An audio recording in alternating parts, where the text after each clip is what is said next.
설교 목적 진술, 설교 목적을 여러분에게 먼저 말씀드립니다. 오늘 제목과 마찬가지로 누림에 대해서 그 본뜻을 보게 될 거예요. 두 가지 차원으로 보게 될 텐데, 하나는 우리가 누리고자 하는 목적들이 있잖아요. 무엇을 누리려고 하는가. 우리가 누리려고 하는 내용들은 뭐랄까 좀 보편적으로 보기에 되어지면 행복이죠. 행복을 누리려고 하는 거잖아요. 기쁨, 즐거움, 안전, 성취, 실현 뭐 이런 것들을 누리려고 하는데, 이렇게 누리려고 하는 것들을 무엇을 통해서 누리려고 하는가라는 것도 아울러 보게 될 거예요. 그 누리려고 하는 그 욕구가 우리 존재적으로 보게 되어지면 어떤 의미를 갖게 되어지고 과연 맞나라는 것을 파악하게 될 거예요. 그것이 파악이 됐다고 한다면 그러면 무엇을 누려야 하는 걸까라는 해답을 얻게 만들 거예요. 그래서 남아있는 생이 이것을 누려야 되는 거구나. 이것을 누리려고 하면 이러이러한 것이 필요한 거구나. 필요한 이러이러한 것을 취하려고 하면 이래야 되는 거구나. 이러한 상태에 놓여져 있어야 되는 거구나 라는 것을 선명하게 보게 만들어서, 예 주님, 제가 이제 누리는 인생입니다 라고 선포하게 만드는데 오늘 설교 목적이 있습니다. 여러분에게 그 누림의 영광이 펼쳐지기를 다시 한번 주님의 이름으로 축복합니다. 이것을 조금 더 구체적으로 얘기한다고 한다면 무엇을 누릴까 생각하는 거죠. 무엇을 누리는 걸까? 여러분, 우리가 굳이 표현하지 않아도 우리가 누리려고 하는 것들은 안정감이잖아요. 행복을 누리려고 하는 거잖아요. 기쁨을 누리려고 하는 거고. 그런데 그 안정감을 기반으로 한 행복과 기쁨, 즐거움, 성취, 이룸, 더불어 사는 것, 그리고 행복을 주는 것, 영향력을 끼치는 것, 이러한 것들이 무엇을 통해서 이루어지냐라는 거예요. 무엇을 통해서. 이 무엇을 통해서 그걸 이루려고 하는 거지? 또 하나는 무엇을 통해서 그걸 이루려고 하려고 했을 때 그것을 언제까지 이루고 싶어 하는 거예요? 예를 들어서 저는 행복을 누리고 싶어요. 행복을 누리기 위해서는 이러한 조건, 저러한 조건이 필요해요 라고 얘기했을 때 그래서 언제까지 그걸 누릴 거예요? 쉽게 대답하잖아요. 영원토록. 그런데 여러분, 행복하기 위해서, 그것을 누리기 위해서 갖추고자 했던 것들 생각해 보세요. 영원한가? 영원하지 않죠. 여러 가지 것들이 있죠. 조건들이. 근데 그 조건 하나하나 살펴보라고요. 단 하나가 영원한 것이 있는지. 아니거든요. 그러니까 우리가 무엇인가 누리고자 하는 것들을 살펴보게 되어지면 존재적으로 모순이 됨에도 불구하고 그 모순을 이해하지 못해요. 영혼을 이야기하기도 하고, 영원하지 않는 것들을 가졌음에도 불구하고 영혼을 이야기하기 때문에 내가 아무런 이상을 못 느낀다라는 거죠. 오늘 그것을 좀 엿보고 그걸 수정하게 만드는데 설교 목적이 있습니다. 그렇기 때문에 누림이라는 것은 실제 어떠한 건가, 어떠한 모습인 건가, 또 어떠한 의미를 갖는 건가 보게 될 거예요. 예를 들면 이런 의미를 먼저 생각해 봤으면 좋겠어요. 지난주 수요일 날 우리 이현구 선교사님 모셔서 말씀 전하실 때 창세기 3장을 말씀하셨잖아요. 그건 참 많이 듣는 설교이고 그리고 숱하게 듣는 설교이잖아요. 그런데 선교사님을 통해서 8절, 9절 말씀을 선포하실 때 저는 10절 말씀이 오랫동안 눈이 띄어지지 않더라고요. 제 마음에 콕 배겼어요. 새삼스럽게. 창세기 3장 10절 말씀 어떠한 말씀인 거니? 아담이 얘기하는 거거든요. 내가 하나님의 소리를 듣고 그래요. 소리라는 표현도 조금 불편하긴 하죠, 그렇죠? 하나님의 음성, 여호와의 음성 이렇게 얘기하지 않고 여호와의 소리를 듣고 그래요. 내가 이렇게 얘기하면서 내가 여호와의 소리를 듣고 내가 벗었으므로 두려워하여 숨었나이다 이렇게 얘기하거든요. 얼마나 많이 보았던 말씀이에요. 근데 깊이 내 눈이 떠나지 않고 주목하는 단어가 있었어요. 거기는 무엇이었는 거니? 벗었으므로 두려워하여. 이게 맞지 않는다라는 것 여러분 못 깨닫죠? 그러니까 그 본문의 위치는 어떤 본문이니? 아담과 하와가 범죄했잖아요. 불순종했어요. 선악과를 따먹었어요. 따먹고 나서 하나님께서 그들을 부르시거든요. 사랑해서 더 이상 타락하면 안 된다고, 돌이키라고, 돌아오라고, 아담아, 아담아 어디 있느냐 라고 불렀을 때 그 소리를 들었어요. 그 소리를 듣고 내가, 아담이 뭐라고 그래요? 벗었으므로 두려워하여 숨었나이다. 이상하지 않아요, 여러분? 그때 하나님이 불렀던 그 소리를, 그 음성을 들었다고 한다면 두렵으니까 피하는 건 맞죠. 두려워하여 피하였나이다. 맞죠. 근데 그때는 앞에 벗었으므로라는 단어가 들어오는 것이 아니라 왜 두려워서 피했을까요, 여러분? 벌 받을까 봐. 너희가 선악과를 따먹으면 정령 죽으리라고 말씀했잖아요. 그렇죠? 멸망받을까 봐, 저주받을까 봐, 혼날까 봐, 망할까 봐. 그 앞에 벗었으므로가 아니라 혼날까 봐, 망할까 봐, 저주받을까 봐 두려워하여 숨었나이다 라고 얘기하면 괜찮을 것 같은데 성경은 그렇게 기술하지 않았다는 거예요. 벗었으므로, 벌거 벗었으므로 두려워하여 숨었나이다. 여러분 어떻게 생각하세요? 왜 그렇게 얘기하는 거죠? 또 하나, 벗은 것이 사실적으로 거기에 대한 메시지가 그냥 있는 그대로라고 한다면 벗었으므로 부끄러워 숨었나이다 이렇게 되어야 되잖아요. 근데 벗었으므로 두려워하여 숨었나이다 이렇게 얘기하고 있다는 거예요. 벗었으므로 수치감이 밀려와서 민망하여 눈을 들 곳이 없어서, 얼굴을 들 곳이 없어서 숨었나이다 이렇게 얘기하면 될 텐데 두려워하여 숨었나이다 이렇게 얘기하고 있다는 거예요. 여러분 그렇기 때문에 거기서 나와 있는 벗었으므로라는 것은 뭐예요? 신체적으로 벗은 것이 보였기 때문에 이제 선악과를 따먹고 눈이 밝아져서 그간에는 창피한 것도 몰랐는데 창피한 것이 눈에 띄어져서 그런 의미가 아니라는 겁니다. 거기에는 깊은 하나님의 마음 담겨 있고요. 우리 가운데 주시는 오늘 말씀과 연관되어지는 깊은 메시지가 담겨 있다는 겁니다. 오늘 찬양에도 결단곡 보게 되어지니까 그리스도로 옷 입고 이렇게 나오네요. 보니까 그 이야기가 골로새서 3장에 보게 되어지면 어떤 말들이 나오게 되어지는 거니? 골로새서 3장에 보게 되어지면 떨어져 나갔네요. 골로새 3장에 보게 되어지면 그리스도로 옷 입는다라는 말씀이 나와요. 그리스도 옷 입는다. 신약에 보게 되어지면 그리스도로 옷 입는다라는 여러분 그런 의미 알죠? 그리스도로 옷을 입었다 이렇게 얘기를 하거든요. 그리고 제가 금요일 날 저녁에 우리 교회에서 다시 기도 경호팀이 또 밤팀이 하나 생겼어요. 감사한 일이죠. 중보기도 하고 십자가가 현실되게 해달라고 간절하게 목 놓아 기도하고 마음 중심으로부터 삶의 곳곳에 십자가에서 죽은 것이 실제되기를 원합니다. 또 목사님을 품고 기도하면서 하나님의 말씀이 그대로 선포되기를 원합니다. 듣는 하나님의 사람들이 말씀을 통으로 듣기를 원합니다라고 중보하는 귀한 하나님의 사람들이 또 그룹이 형성되어져서 금요일 날 시작되었거든요. 그들에게 하나님의 깊은 감동을 나누었어요. 생각하지 못한 큰 감동을 나누었는데 그 감동이 여러분에게 엽서 보낸 내용과 마찬가지로 이사야 61장 10절 말씀이에요. 그 말씀 보게 되어지면 어떠한 내용인 거니? 구원의 옷을 입었대요. 이제 구원의 옷을 입게 된대요. 의의 옷을 입는데요. 하나님 보시기에 인정될 만한 옷을 입는다라는 거죠. 하나님 마음에 들어하는 옷을 입는다라는 거죠. 구원의 옷을 입고 또 의의 옷을 입었다 이렇게 표현한다라는 거예요. 성경은 구원에 대해서 의에 대해서 옷을 입었다 이렇게 얘기한다라는 거예요. 여러분 라오디게아 교회 알잖아요. 라오디게아 교회 정말 뭐라 그럴까 잘 살았던 교회였잖아요. 부자였던 교회였잖아요. 그 교회가 타락을 해요. 넉넉해서 있어서 여유가 있었어.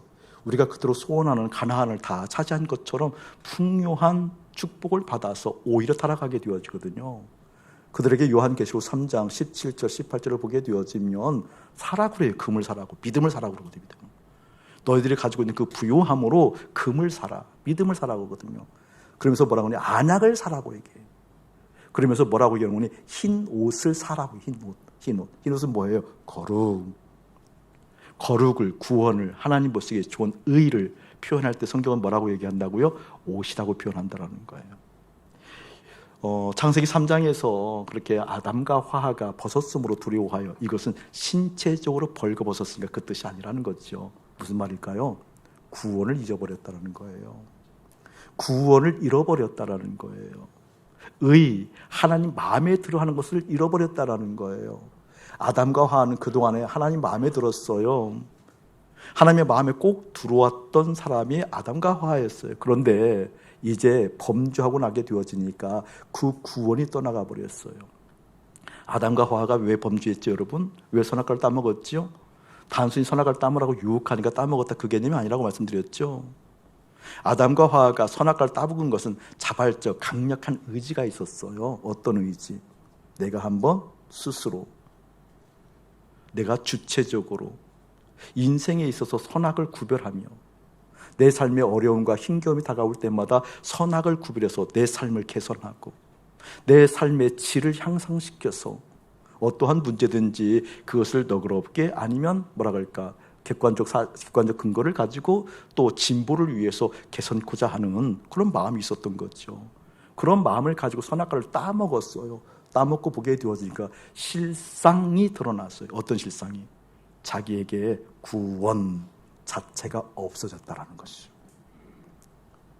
내가 스스로 잘 살아보고자 하는 마음, 욕구를 가지고 그렇게 결정하여서 선악과를 따먹고 선악의 분별되고 나서는 보게 되어지니까 주체적으로 무엇인가 잘 살 수 있었을 것 같은데 하나님 마음에 들어하는 하나님의 의의가 떠나갔어요. 그래서 두려워했다, 그 뜻입니다. 그래서 마음 가운데 공포가 왔다, 그것입니다. 내가 스스로 개척하여서 선악을 분별하여서 이렇게 하면 될 거야, 저렇게 하면 될 거야, 이러한 방비, 저러한 방비를 다 하고 이러한 비책을 다 세워나가게 되어지면서 내 삶을 온전하게 아름답게 복되게 개척하고 성공적으로 이끌어갈 수 있었을 것 같았는데 아니라는 것을 깨달았어요. 큰일 났구나. 하나님으로부터 구원의 손길이 떠나갔구나. 하나님의 보호막이 떠나갔구나. 하나님의 사랑이 떠나갔구나. 하나님의 눈길이 떠나갔구나. 그래서 뭐가 밀려왔다라는 거예요? 공포가 밀려왔다라는 거예요. 그래서 아담이 벗었으므로 두려워하여 피하였나이다, 이렇게 이야기하고 있다는 겁니다. 여러분, 큰 웅변이거든요. 큰 웅변이거든요. 그 말씀을 통해서 오늘 말씀과 연결시킬 거예요. 어떻게 연결시키는 거니? 우리는 하나님이 보이지 않잖아요. 왜? 존재적으로 타락한 인생이니까. 아담과 하와가 그렇게 범죄함으로 말미암아 에덴에서 쫓겨나잖아요. 하나님과 단절되었어요. 하나님을 볼 수도 없어요. 만질 수도 없어요. 경험할 수도 없어요. 느낄 수도 없어요. 그분의 보호하심, 구원이 떠나갔어요. 그분께서 우리를 바라보시는 사랑스러운 눈길도 떠나갔어요. 네가 마음에 든다? 아니요. 하나님의 저주의 손길만 보이는 거예요. 눈길만 보이는 거예요. 두려웠지요. 그때 아담은 어떻게 스스로 삶을 개척할 수 있을 것 같았는데 그렇지 못한다라는 거죠. 못한다라는 거죠. 스스로 삶을 아름답고 복되게 개척하고 영유할 수 있을 것 같았는데 그렇지 못하다라는 거죠. 오늘 말씀을 통해서 여실하게 그 의미를 함께 보기를, 함께 눈이 열리고 귀가 열리기를 예수님의 이름으로 축복합니다. 다시 한번 읽어볼까요? 3절 다시 한번요. 요한일서 1장 3절 시작. 우리가 보고 들은 바를 너희에게도 전함은 너희로 우리와 사귐이 있게 하려 함이니 우리의 사귐은 아버지와 그의 아들 예수 그리스도와 더불어 누림이라. 아멘. 우리가 그랬어요. 사도들을 의미하는 것 같으네요. 사도 요한이 지금 여기 요한 1서, 2서, 3서, 요한계시록, 요한복음을 기록했으니까 사도들이 무엇을 전했는지 보고 들은 바를 너희에게도 전했대요. 그 너희가 여러분 되었으면 참 좋겠습니다. 저는 소원하거든요. 하나님께서 당신들의 증인을 통해서 당신에 대하여 증언할 때 그것이 내 삶 속에서 내 인격체 속에 내 존재 가운데 전해져 올 때 하나님 거리낌 없이, 하나님 기뻐함으로, 하나님 아무런 의심 없이 하나님 그대로 들려지는 하나님의 복이 있는 자 되었으면 참 좋겠습니다 라고 소원하거든요. 저는 이 소원이 아름다워요. 그렇게 소원하는 내가 참 기특해요. 그런 소원을 가지고 있는 내가 참 기특해요. 대견해요. 여러분 어떤 소원을 가졌을 때 여러분 대견하고 기특해요? 여러분 자녀들이 어떤 소원을 품었을 때 여러분 마음 가운데 근본적으로 속으로부터 축복해주는 마음이 생길까요? 아버지, 제가 서울 법대 갈 거예요 라고 했을 때 그 흐뭇해하는 입이 귀에 걸리는, 진짜 걸려야 돼. 흉하게 걸려야 돼. 진짜 걸려야 돼. 여러분 자녀들이 비전을 가지고 하버드에 가서 무엇인가 전공하고, 하버드는 법대가 유명한가? 다른 거 예일대를 가서 다른 것을 전공하고 뭔가 큰 인류에서 이바지할 거라는 큰 꿈을 품었을 때 여러분 얼마나 대견해요? 얼마나 후원하냐고요? 좋지요. 그걸 마다하지 않아요. 그럼에도 불구하고 그 무엇보다 하나님 당신이 보여지는, 하나님 당신의 생각이 일깨워지는, 우주 만물을 창조하신 그 창조주 조물주가 실제로 한다면 그 실제 되신 하나님이 내 삶 가운데 실제 아이가 실제 된 하나님이라고 한다면 실제 실제가 되는 그런 꿈이 우리의 삶 가운데 실현되게 하옵소서, 현실되게 하옵소서. 여러분의 꿈을 축복합니다. 오늘 말씀이 뭐라고 얘기해요? 우리가 보고 들은 바를 너희에게 전함은. 이것도 좀 사족일 수 있겠으나 한 번 더 짚고 넘어가고 싶어요. 우리 지난주 말씀이었잖아요. 사도행전 1장 6절에서 8절 말씀 증인이 되리라. 이미 증인이 되고도 남아야 될 제자들이었잖아요. 여러분, 증인은 뭐예요? 여러 가지 사족을 빼자고 그랬어요. 증인은 다른 것이 아니라고 그랬어요. 체험한 것을 진술할 수 있으면 증인이에요. 체험을 제대로 하면 제대로 할수록 어떻게 해요? 진술을 더 정확하게 제대로 할 수 있겠죠. 그렇죠? 예수님의 제자들만큼 예수님을 경험한 사람들이 어디 있냐고요. 예수님의 제자들만큼 예수님을 체험한 사람들이 어디 있냐고요. 없지요. 공생애, 십자가, 부활 다 경험했잖아요. 체험했잖아요. 그런데도 불구하고 사도행전 1장 8절은 증인이다 라고 말하지 않고 증인이 되리라 미래형으로 얘기하고 있다는 것. 그렇기 때문에 예수님의 증인이라는 것은 체험했다, 예수님을 안다, 예수님을 습지했다, 예수님을 배웠다, 예수님에 대해서 잘 안다. 그래서 그것을 진술할 수 있다, 그것을 증언할 수 있다라고 해서 증인이 아니라는 것이죠. 무엇이라고 했어요, 여러분? 마음이 깃들이 있어야 된다고 그랬잖아요. 아멘. 제자들은 마음이 다른 곳에 가 있었다고 그랬잖아요. 제자들은 마음은 아직도 이스라엘의 회복함이 이때이니까 이스라엘의 회복함에 마음이 가 있었다고 그랬잖아요. 그렇기 때문에 그들을 향해서 아픈 심정으로 주님 얘기하는 거예요. 성령이 임하면 너희가 권능을 받고 예루살렘과 온 유대와 사마리아 땅끝까지로 내 증인이 되리라. 아니라는 거예요. 아직. 뭐라는 거죠? 주님의 증인은 주님을 체험했다고 한다면 체험한 그 주님이 온전히 우리의 마음 가운데 있을 때에만 증인될 수 있다. 아멘. 증인될 수 있다. 그런 의미로 제자들이 지금 간절한 마음을 얘기하는 거거든요. 지금 이제 알았어요. 돌이켰어요. 회개했어요. 회개하고 나서 내 관심사가 예루살렘 회복함에 있었다는 걸 깨닫고 나서 이 사도들이 회개했어요. 주님, 우리가 잘못됐어요. 내 마음 씀씀이가 잘못됐어요. 내 마음 씀씀이가 옳고 그리고 정당하고 모든 사람들이 살만하고 이 나라와 민족의 회복을 위해서 정말 원하는 것이 하나님 옳을 줄 알았어요. 하나님 맞다고 얘기하신 줄 알았어요. 그래서 틀리다고 말씀하시는 그 말씀이 이해가 됐어요. 왜냐하면 내 마음에는 당신이 없었어요. 내 마음에는 나라가 있었고 좋은 것이 있었고 옳은 것이 있었어요. 돌이켰잖아요. 그때 어떻게 했어요? 성령이 임했어요. 성령이 임했을 때 이제 증인이 되는 거예요. 그것은 무슨 말이라고요?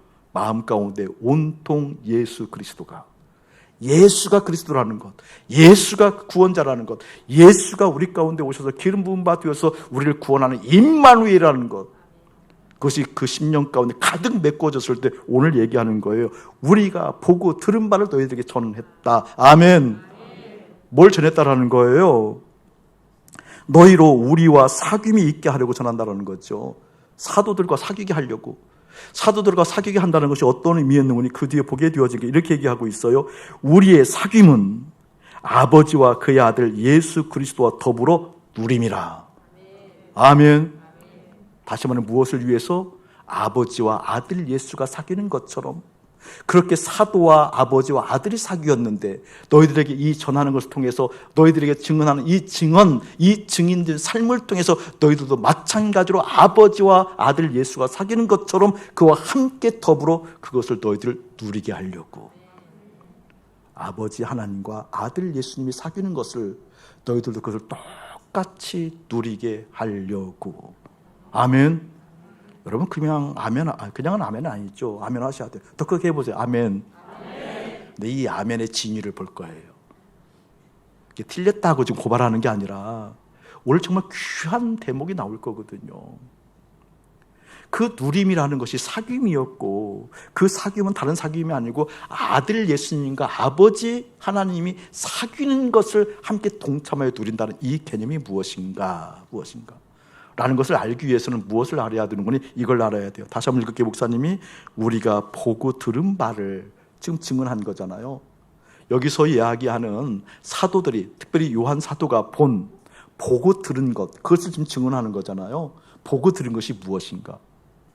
여보, 보고 들은 것을 증언을 받았을 때 그때에서 비로소 어떻게 사귐이 이루어지게 되어지고 예수님과 아버지와 사귐이 이루어진 것에 누리음으로 동참할 수 있는 게 되어지는 거잖아요. 보고 들은 바가 뭐예요? 보고 들은 바가 1절에 나와 있어요. 합독해요. 시작. 태초부터 있는 생명의 말씀에 관하여는 우리가 들은 바요, 눈으로 본 바요, 자세히 보고 우리의 손으로 만진 바라. 태초부터 있었대. 무엇이 있었다는 거예요? 말씀. 아멘. 그 말씀을 보고 듣고 자세히 만지고 살펴보았대요. 말씀이 육신이 되어서 오신 예수님. 아멘. 그런데 이 말씀을 얘기할 때 그냥 말씀이라고 얘기하지 않고 앞에 뭐라고 얘기하고 있어요? 생명의 말씀이라고. 생명의 말씀.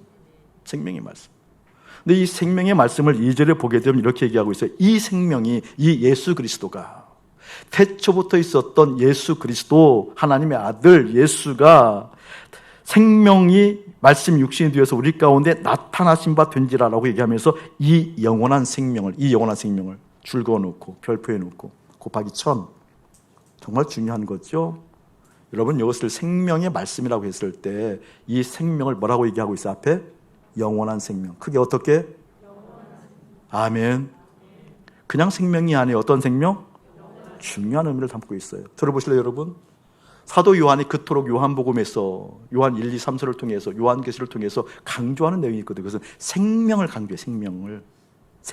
생명이신 예수 그리스도.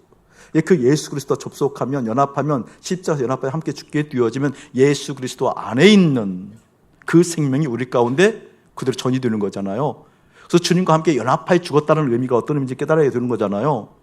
사도 요한이 지금 이야기하는 것은 생명. 이 생명을 이야기하고 있다는 것은 여러분 이런 의미거든요. 저랑 주목해서 중요한 대목이 나와요.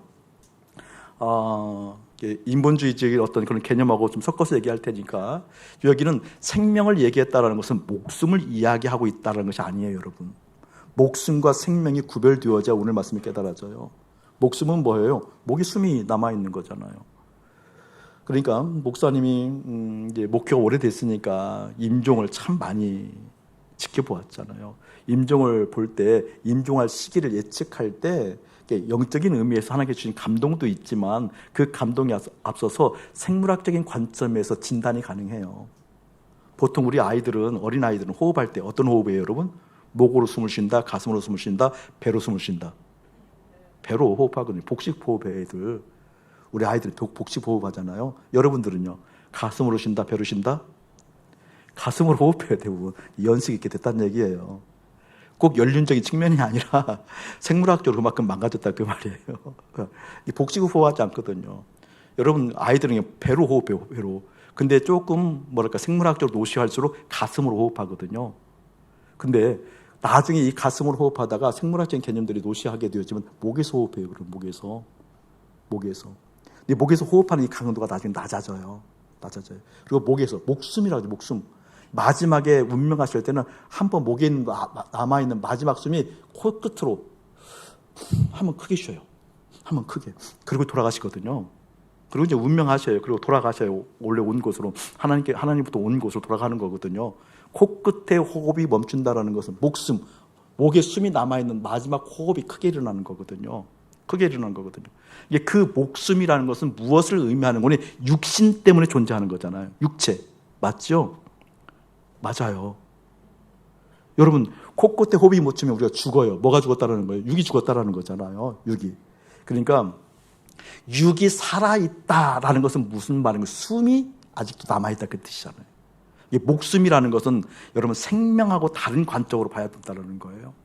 우리가 육체 그럴 때 사르크스라고 해요. 사르크스를 좀 더 거칠게 원어적 관점으로 얘기한다고 한다면 뭐라고 그랬죠, 여러분? 고깃덩어리. 정육점에 걸려있는 고기처럼 고깃덩어리.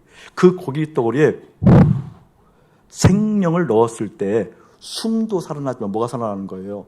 생명이 살아나는 거거든요. 근데 이 생명과 육신이 숨을 쉬는 건 달라요. 목숨과는 달라요. 그 다르다는 걸 이렇게 할게요. 육신이 숨을 쉬는 건 목숨이라고 해요. 육신이 살아있다는 것을 목숨이라고 얘기해요. 우리의 마음은요. 이런 마음이 살아있는 개념은 이런 개념이거든요.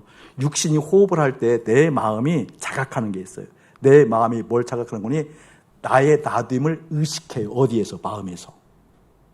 그러니까 여러분 있는 거거든요. 여러분 정체성을 얘기할 때 나의 나됨을 얘기하잖아요.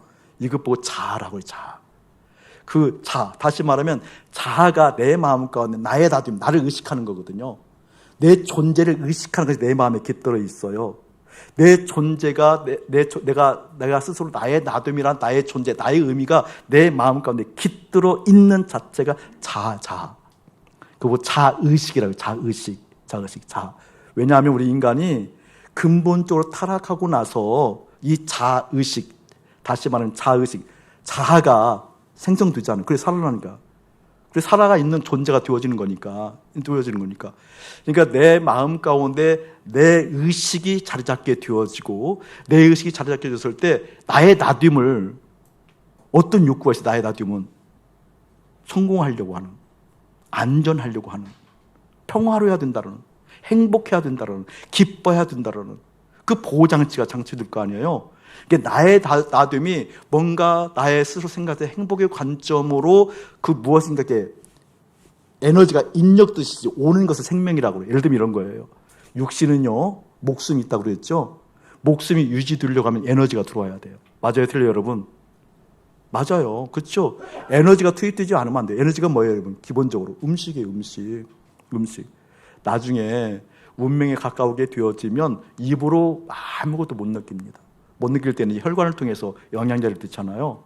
혈관도 더 이상 못 넣을 상황이 옵니다. 그때는 콧줄, 코에 넣거든요. 코에 넣는 것도 더 이상 못할 상황이 와요. 그럼 뭐예요, 여러분? 그래서 운명하는 거거든요. 이게 뭔가 보조, 의료적 보조를 취한다 할지라도 거기 더 이상은 안 돼요, 여러분. 나중에 콧줄도 낄 수 없는 상황이 와요. 에너지가 투입되지 못하면 목의 숨이 끝나는 거거든요. 근데 마음이라는 것도 똑같아요. 마음속에 있는 나를 의식하는 자아도 무엇인가 투입이 그래야 나의 나됨이 된다니까요. 그게 무엇인가 내 마음 가운데 나의 나됨, 내 자아 가운데 투입하는 것을 생명이라고 그래요. 나의 나됨이 살아있게, 어떻게, 풍성하게, 건강하게, 아름답게, 복되게 나의 나됨이 있게 하기 위해서 불어넣는 것을 무엇이라고 그런다? 생명이라고 그런다. 여러분 지금 현재 하고 있는 거거든요.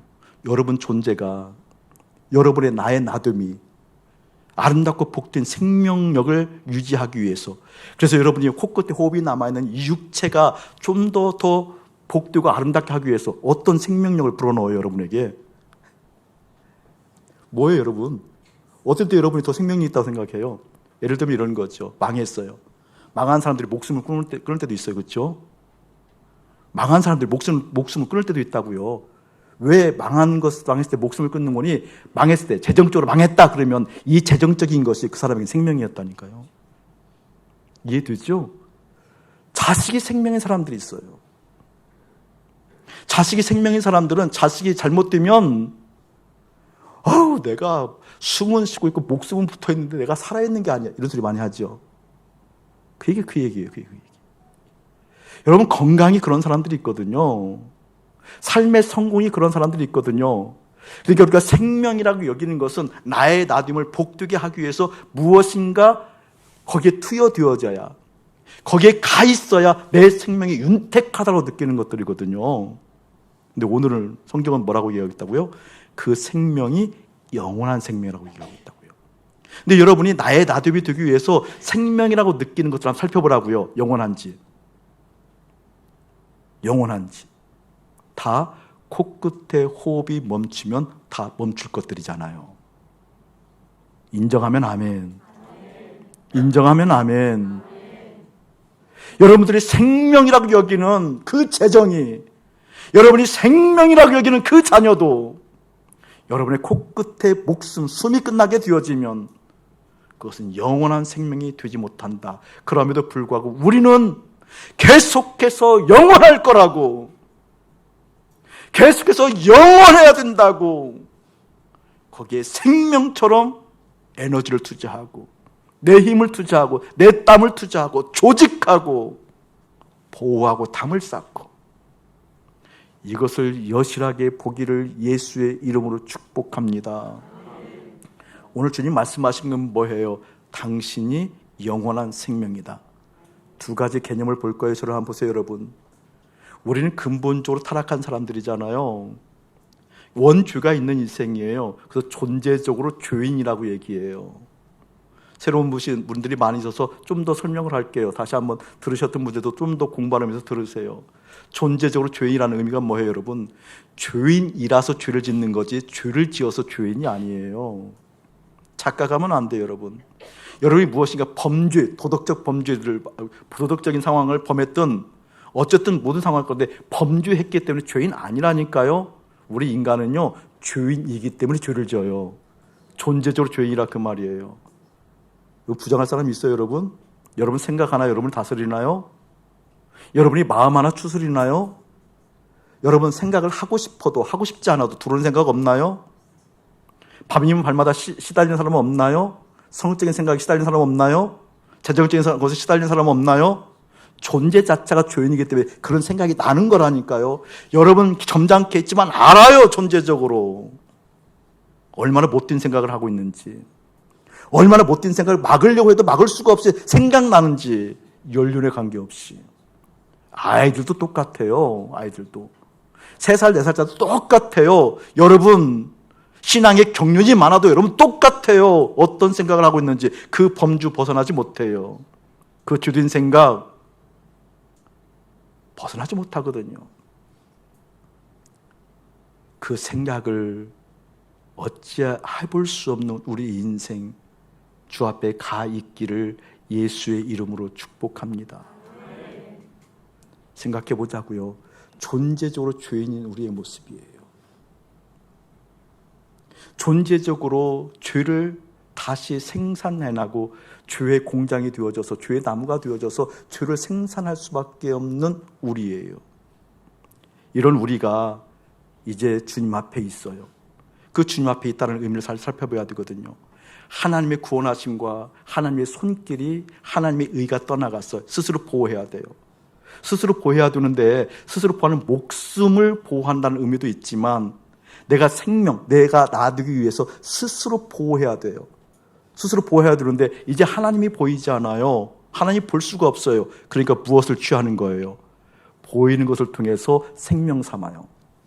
자식을, 돈을, 삶의 위치를, 어떤 성공의 여부를, 내가 실현하고자 하는 것들을. 저를 보세요, 여러분. 이것 보고 자아 사랑이라고 얘기합니다. 이것 보고 자아 생명이라고 얘기합니다. 자아 생명과 예수 생명이 구별되어져야 돼요. 오늘 주님께서는 그걸 여러분에게 말씀하고 싶어 하시는 거예요. 자아 생명을 다스리는 것이 아니라 주님이 영원한 생명이 아님에도 불구하고 그 생명이 영원한 것처럼 여겨져서 내가 나의 나됨을 윤택하고 복되고 아름답고 행복하게 하기 위해서 내가 보이는 것들을 취해서 이게 생명이야, 생명이야, 생명이야, 생명이라고 여겼던 것, 그 자아 생명이 죽었을 때 비로소 어떻게 영원한 생명인 예수 생명이 우리 가운데 온단다. 아멘. 아멘. 이 의미가 다시 한번 여러분 깨달아지기를 예수의 이름 축복합니다. 중요한 의미거든요. 한 가지 더 생각해 보자고요. 우리가 하나님을 얘기할 때 하나님은 어디든지 다 계시잖아요. 믿으셔요? 내 마음에 카르디아, 내 속마음에서 계신 우리 주님이 하나님이시니까 어디에 다 계시잖아요. 근데 성경은 굳이 어디에 다 계신다라고 얘기하기도 하지만 뭐라고 얘기해요? 하늘에 계신 우리 아버지요, 이름이 거룩히 여김을 받으시오며 이 땅에 임하옵시오며 뜻이 하늘에서 이루어진 것 같이 땅에서도 이루어지이다. 우리 주님께서 가르쳐준 기도잖아요. 어디에 계신 하나님? 아니, 하나님 어디에 다 계시지 굳이 왜 하늘이라고 표현해요? 여기에 주님 계셔요, 안 계셔요? 진짜 놀라워요, 여러분. 그럴 때마다 하나님 여기 계셔요, 여러분. 그걸 설명하려고 그러는 거거든요. 그런데 성경은 왜 하늘에 계신 하나님이라고 얘기하는 걸까? 중요한 의미예요, 여러분. 중요한 의미. 자, 보세요, 여러분. 다시 한번 3절 읽어볼게요. 우리가 보고 들은 바를 너희에게도 전하문. 보고 들은 것, 자세히 보았대. 1절에는 눈으로 본 바에 자세히 보고 우리 손으로 만진 바래요. 들어보세요, 여러분. 지금 하나님을 오감을 통해서 경험했다라는 거예요. 그런데 우리는 존재적으로 죄인이잖아요. 하나님과 결별했잖아요. 타락 전에는 하나님을 보고 듣고 자세히 만지고 만짐바 되어진 하나님을 경험했어요. 근데 존재적으로 타락한 다음에 그 하나님을 알아요, 몰라요? 모르지요. 보이지도 들리지도 만질 수도 없는 하나님이잖아요. 근데 오늘은 뭐라고 얘기하고 있는 거예요, 지금? 보고 듣고 만질 수 있다고 얘기하는 거잖아요. 아니, 존재적 주인이 어떻게 그럴 수 있냐고요? 그래서 예수님 오신 거라니까요. 아멘. 그 얘기를 하고 있는 거예요. 그래서 예수님 오신 거라니까요. 그 예수님을 보았어요, 만졌어요, 경험했어요. 거기서 끝났나요? 아니지요. 오늘 사귐, 누림을 이야기하면서 아들 예수와 하나님 아버지가 사귄 것처럼 너희들도 똑같이 사귀게 하는 그 누림을 얻게 하기 위해서 예수님 오신 거잖아요. 아멘. 하늘에 계신 하나님 아버지라는 것은 그 하나님 아버지와 사귐 속에, 그래서 그 누림을 경험하려고 하면 예수님과 연합해서 어디 가야 되는 거예요, 여러분? 어디 가야 되는 거예요? 그게 어디 가야 되는 거예요? 하늘. 그 의미가 뭐냐고, 그 의미가. 그 의미가 뭐냐고요, 여러분. 예수님이 십자가에서 죽었어, 이건 구원이 아니라고 그랬잖아요. 성경은 뭐라고 그래요? 내가 그리스도와 함께 십자가에서 죽었나니 그런즉 이제 내가 사는 것이 아니요 내 안에 계신 그리스도가 사시는 것이라. 아멘. 내가 그리스도와 함께 십자가 연합하여 죽었어요. 죽고 지금 나 어디 가는 거예요? 하늘에 가는데, 죽었다는 것은 무엇을 의미하는 거예요? 그동안 생명을 갖게 하기 위해서, 십자가에서 죽기 전에 예수님과 함께 연합하기 전에 생명을 갖기 위해서 보고 듣고 경험한 모든 가치들을 내가 취했을 때 생명 있어 라고 얘기했잖아요. 하나님과 사귀려고 하면 십자가 죽었을 때 이게 죽어야 안 죽어요, 여러분? 내가 그동안 생명으로 여겼던 것이 죽어야 안 죽어요? 그 얘기예요, 이 얘기가. 내가 그동안 생명처럼 여겼던 재정이 죽고, 내가 그동안 생명처럼 여겼던 자식, 행복, 가정이 죽고, 그동안 내가 생명처럼 여겼던 내 삶의 욕구가 죽고, 그때 비로소 하늘에 계신 하나님을 볼 수 있단다. 그런 의미가, 그런 뜻이, 그러므로 하늘에 계신 하나님이라고 얘기하고 있다는 거예요. 깨달아지기를 예수의 이름으로 축복합니다. 그때 비로소 어떻게 영원한 생명이 무엇인지, 그 영원한 생명이 그때 깨달아진다는 의미가 다른 것이 아니라 예수 생명이다. 아멘. 우리 정직하게 보자고요. 이해가 되든 안 되든 한번 살펴보자고요. 논리적으로도. 여러분 어떤 생명으로 사셔요? 영원하지 않는데 이 땅에 있는 수많은 생명을 취하고 그것이 생명이 있다고 여기는 거잖아요. 그것을 위해서 우리 주님께서 오셨다라는 거예요. 증언한다라는 거예요. 그것을 위해서 사도들이 지금 증언하고 있다라는 거예요. 영원한 생명이 있어. 영원한 생명은 예수와 함께 죽고 사는 것을 통하여서 아버지와 사귐이 있게 될 거야. 그때 보이지도 들지도 만질 수 없었던 그 하나님이 실제 되어지는 역사가 있을 거야. 바로 이곳에서 그 예수님과 함께 연합함으로 말미암아 실제 보이지도 들리지도 않았던 그 하나님이 예수님을 통해서 보고 들리고 만질 수 있어서 이 땅에 어떻게, 이 땅에 유한한 생명을 통하여서 살아가는 것이 아니라 영원한 생명이 있기 때문에 견딜 수 있고 기뻐할 수 있고 감사할 수 있고, 그런 넉넉함이 여러분에게 이루어지기를 예수의 이름으로 축복합니다. 가끔 설교하는 내용 중에 하나가 소돔과 고모라에 대해서 가끔 얘기할 때마다 목사님 얘기하잖아요. 이사야 1장 10절에 보게 되어지면 참 재밌는 장면이 나와요. 저는 그 장면이 참 재밌더라고요. 소돔의 관원들아 들으라 이렇게 얘기해요. 고모라의 백성들아 들으라고 얘기해요. 여러분, 소돔에서 관원을 할 정도 위치라고 한다면 얼마나 타락해야 될까? 얼마나 타락해야 될까? 여러분, 동성애는 그 옛날부터 있었으니까. 동성애는 다른 것이 아니라 하나님을 대적하는 최고의 어떤 그런 대척점이 있는 거잖아요. 동성애가 정말 너무나 그냥 광범위하게 퍼져 있으니까 주의 천사가 내려와도 관계하려고 문을 두드리는 형편이니까 타락도 그런 타락이 없는 거죠. 쾌가 아마 절정을 이뤘던 그런 상황이었잖아요. 근데 거기서 관원을 한다, 거기에서 지도자의 위치, 거기에서 뭔가 관리의 역할을 한다라고 한다면 그 사상에, 그 가치에 찌들어 있어야 되는 거잖아요. 그런 사람들에게 하나님의 말씀 들릴까? 고모라에 사는 그 수많은 타락한 그 문화적 환경, 그 가치의 타락 환경 가운데 있는 사람들이 하나님의 말씀이 들릴까? 여러분, 종로의 쪽방촌 교회 시작한 거 아시잖아요, 그렇죠? 놀라운 일이에요, 여러분. 그런데 한편으로는 여러분의 기도가 없으면 힘이 빠지는 거 아시죠? 왜 그런 줄 아세요? 거리의 아버지 어머니들이 정말 하나님의 말씀이 들리는 걸까? 이 의심은 바로 되더라고요. 바로 되더라고요. 지금 가서 그 새벽에 여기서 6시 전에 나가야 되거든요. 아침 예배를 드리려고 하면. 가서 예배를 드리면 지금 전하고 있는 가장 쉽게 설명해도 이 말씀이 들리는 걸까? 언제 들릴까? 한 달이면 될까? 아니 1년이면 될까? 그러고 보니 여러분도 10년이면 안 되려니까 10년이면 될까? 웃어야 될 때면 웃어야 돼요. 그런데 거기서 깊이 사역하시는 목사님들이 있잖아요. 선교사님들이 있잖아요. 그분들이 얘기해요. 변한다라는 희망은 없대요. 그 희망은 버렸대요. 그러나 하나님을 믿는데요. 웅변이더라고요. 소돔과 고모라의 그 관원들이, 그 백성들이 하나님의 말씀이 들리는 걸까? 내 생각이었더라고요. 성경은 뭐라고 진술하고 있다고요? 소돔의 관원들아 들어라. 이사야 1장 10절이에요. 아, 들리는 거구나. 그 환경에서도 들리는 거구나. 뒤에 쪄들어 있는 그 상황 가운데 들리는 거구나. 그래서 둘째 아들이 돌아오는 거구나. 둘째 아들을 알아야 아멘하지. 고모라의 백성 그 환경 가운데 들리는 거구나. 하나님, 여기는 가망이 없어요. 하나님, 이 남편은 가망이 없는 것 같아요. 이 자식은 가망이 없는 것 같아요. 이 중독에 빠진 이 상황, 이 알코올, 도박, 수많은 재정적인 문제, 성적인 것, 수많은 가치의 전쟁 가운데 돌아오지 않을 것 같아도 들리는 거구나. 제가 알았어요. 하나님, 생명이 아님에도 불구하고 생명처럼 여기는 이 가치가 정말 깨어지나요? 불가능한 거 아닌가요?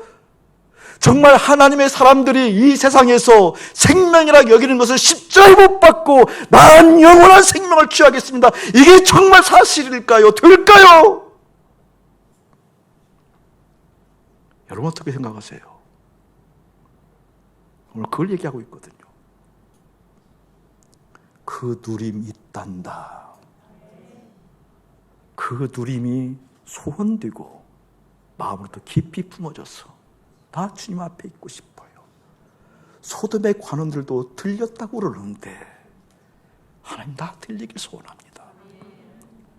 고모라의 백성들도 들렸다고 하는데 가망 없을 것 같은 내 자식, 가망 없을 것 같은 부부 사이, 가망 없을 것 같은 이 사회와 민족, 정치체계, 경제, 문화, 사회, 그곳에서 들려지는 마음, 하나님의 사람들 보게 하여 주옵소서. 이 절절한 심정이 여러분의 삶 가운데 깊이 스며들기를 예수의 이름으로 축복합니다. 하나님 말씀 한 구절 읽어드릴게요. 갈라디아서 3장 그냥 읽어드릴게요. 찾지 마시고 27절 말씀. 누구든지 그리스도와 합하기 위하여 세례를 받은다는 그리스도로 옷 입었느니라. 누구든지예요. 그리스도에 연합한다라는 것은 한 몸이라는 거죠. 그리스도의 몸이 되었다라는 거죠.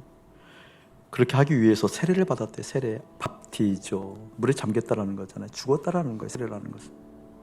세례를 낭만으로 생각하면 안 돼요. 여러분에게 무슨 티켓이 주어졌다 생각하면 안 돼요. 세례 뜻은 밥티죠. 물에 잠겼다라는 뜻이에요.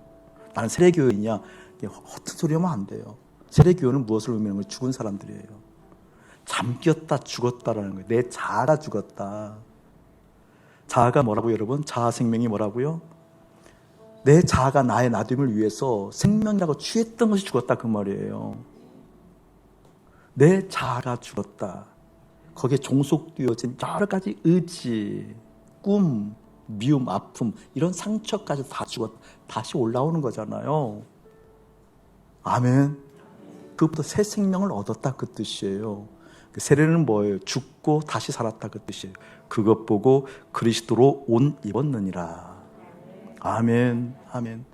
그리스도로 옷 입었다는 건 뭐예요? 주님의 구원이, 하나님의 의, 하나님 보시기에 좋다. 아침 목사야 네가 마음에 들어 라고 하는 그 의를 막 뭐라 그럴까, 막 거칠고 강하고 뭐 상처고 뭐 심판 이런 개념만 받지 말라고요. 의는 뭐예요? 하나님께서 마음에 들어 하는 거라니까요. 하나님의 의, 내가 의로워진 사람이 의인이 됐어요. 그럼 무슨 말이에요? 아침 목사야 네가 내 마음에 든다 그 뜻이라니까요. 하나님 보시기 좋은 거니까. 아멘. 그 하나님의 의로 넉넉하게 영원한 생명이 실제 내 마음에 있어서 주님께서 내 마음을 주장하셔서 보이는 것을 보이는 것으로 해석하는 것이 아니라, 보이는 환경이 환경 따라 움직이는 인생이 아니라 주님의 마음이 그곳에 흘러가는 은혜가 넉넉하게 여러분에게 임하기를 예수의 이름으로 축복합니다. 이제는 우리 주 예수 그리스도의 은혜와 우리 아버지 하나님의 극진하신 사랑하심과 성령 하나님의 감화감동 교통하심이 누림, 그 뜻을 알고 주님과 함께 연합했습니다. 영원한 생명 되신 예수님과 함께 있습니다. 아버지와 함께 그 사귐을 누립니다 라고 고백하는 거룩한 백성들 가운데 이대로부터 영원 무궁토록 함께 할지어다. 아멘.